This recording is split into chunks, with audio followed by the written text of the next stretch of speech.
Piet Botha, thank you very much. Great to see you. We're going to chat about your runners on Saturday, the 15th of February, here at Hollywood Bets Kenilworth. You start in race number 2. You got number 9, He Drives Me Crazy. Gareth Wright gets the ride.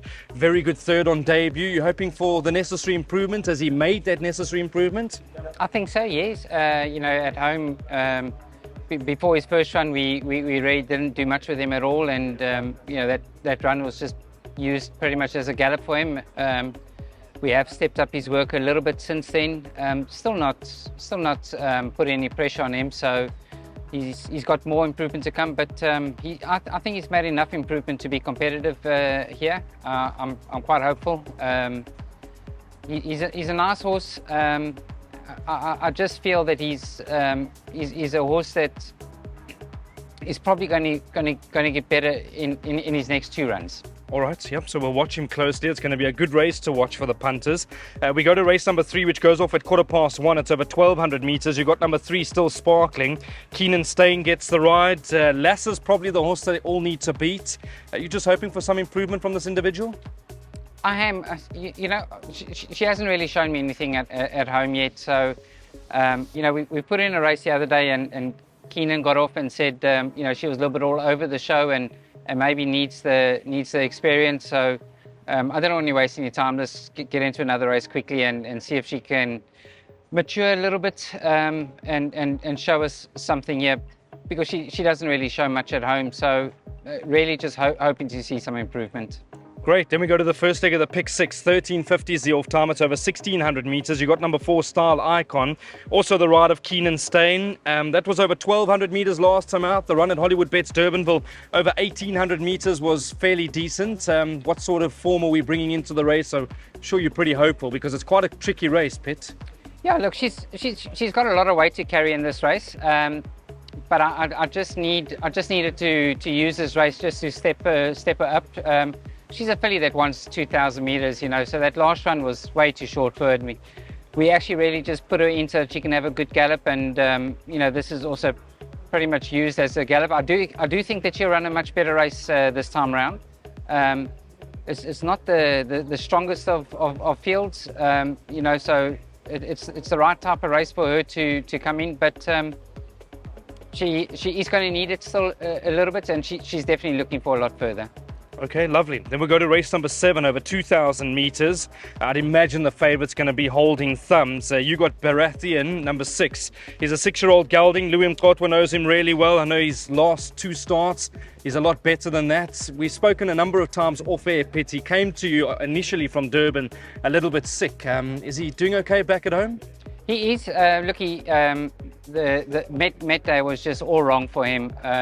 It was very, very hot in the day, and with all the music and everything, he was getting himself all worked up at the back, and I was very close to actually scratching him before the race. So he came back quite distressed after the race, but I think he pretty much ran 2 races on that day. So in hindsight, I wish I had have scratched him, but he's recovered quite well from it. So there's not many races where he can run in. If you go back on his form, you'll see it's all just feature races. He's got a high rating where he just doesn't really get these races. So I did not want to lose this race. I don't know when the next one will be, and we're also planning to go to Durban with him. So we're taking our chances here. I'm just not at this point in time not convinced that he is going to be running. All going well this week, he will. If he shows me any signs of anything, then I won't run him. It's just the only reason why I left him in is these races are very few and far between for him. Yeah, look, and obviously his Durban form has been very good, so we'll keep a close eye on him. We'll leave it up to you and watch him closely. Let's go to race number 9, which goes off at 4:45 over 1,200 metres. Let's start with Trey Chic. Louis Mkotwa gets the ride, also a lot better than her last 2 starts, and I must just add, you've done a good job with her. Thank you so much.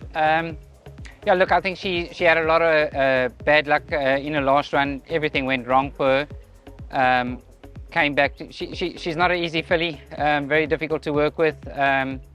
But she's pretty consistent, I think if you take away that last run, even the run before that, she's not far off. She's never far off. So I think she's going to give a very good, honest account of herself, and she's definitely got to be in all your bets. I would think it's never easy for her, but she's a horse that I would definitely include in all my bets.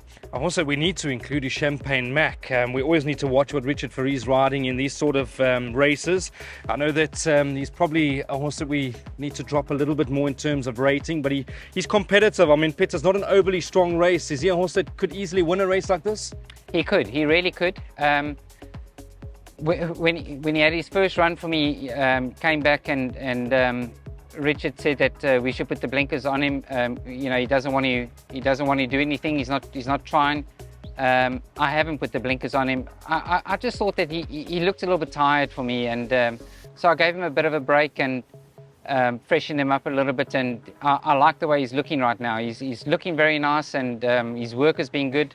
I'm just hoping that I haven't made a mistake by leaving the blinkers off, but I think he's also he's definitely got a chance in this race. Great, let's go to the last of your runners. Race 10 off at 5:20. It's over 1,100 meters. We chat about Paroshka. I know he's really sliding in the ratings now, which is going to help him. How's he doing back at home?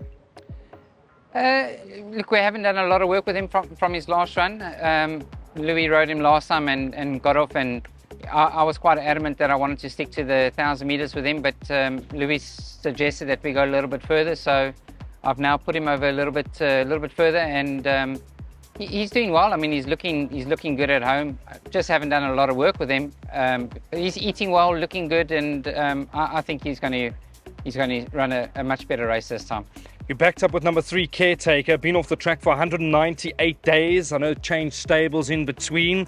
Won a good race on the Highveld over 1,400 last time out. In between, how much work have you been able to do with him, and what's his well-being like?